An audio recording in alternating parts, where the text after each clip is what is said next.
mo. Kaya iniwan ka na nanay mo. Kasi wala ako hindi.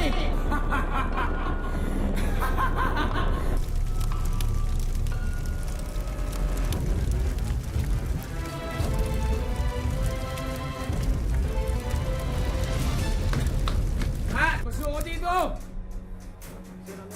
Labas ako dito! Labas Pagigising ako ko, dito! nasusunog na yung bahay namin. Hoy! Labas ako dito! Kung gusto mo makawi dito, huwag kang magingay! Wala akong kasalanan! Pagkatapos ng lahat ng ginawa ko sa'yo, gusto mo sunugin yung bahay ko! Labas mo nga ako rito eh! Di ba? Cheers, Brad! Yes, pare. Uy, Marco! Tama na kaisip sa problema mong yan. Dahil ang problema mo, hindi ka yan iniisip. Hindi ka nga dito. Eto yung sagot sa problema mo. Piso. Piso? Anong piso? Alam mo, piso ang tawag dyan. 100 ang halaga niyan. At yan ang pinakamura. Yan mo. Sagot na namin yan. Total, ikaw naman yung bago naming tropa eh. Pare, welcome to our tropa, Brad. Pero sa ngayon, ito muna. Sa susunod, hindi na to libre ah.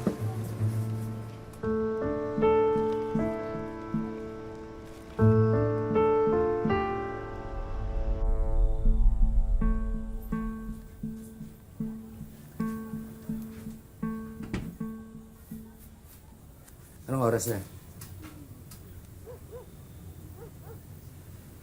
Oras na para matulog. Saan ba galing?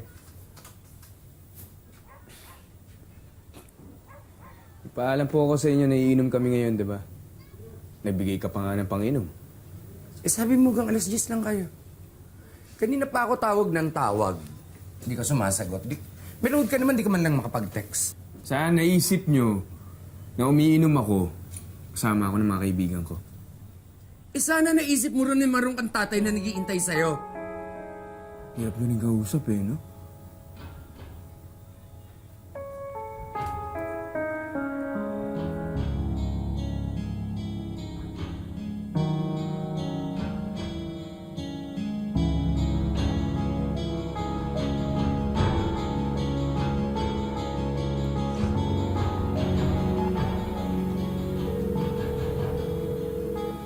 Hello, Edward. Naubos ko na yung piso. Bitin, pare. Dala ka naman dito sa bahay. Oh. Ha? O sige, sige. Bukas sa school, promise yan, ha? Oo, akong bahala. Babayaran kita. Marco. Marco.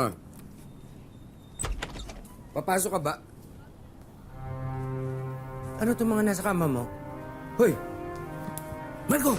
Nakatanong kita! Kaya ka pa nagtutong gumamit nito? Ha? Hoy! Sinisira mo buhay mo.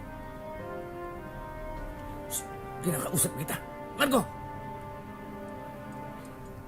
Kinakausap kita, hoy!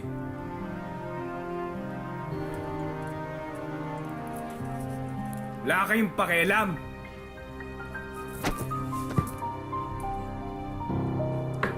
Ano pa pinag-aawayan niyo dyan? Ang ingay-ingay niyo. Kadalasan daw sangkot ang mga lulong sa droga sa mga nagaganap na krimen araw-araw. Ngunit kung may adik sa pamilya, sino nga ba ang tunay na biktima? Paano kung ang araw-araw mo ay nababalot ng takot na sa kahit anong oras ay baka patayin siya o baka makapatay siya? Ganito ang problema ni Godet at ito ang kanilang kwento ng anak niyang si Marco. Magandang hapon po mga kapuso. Ako po si Vicky Morales at ito ang Wish Ko Lang.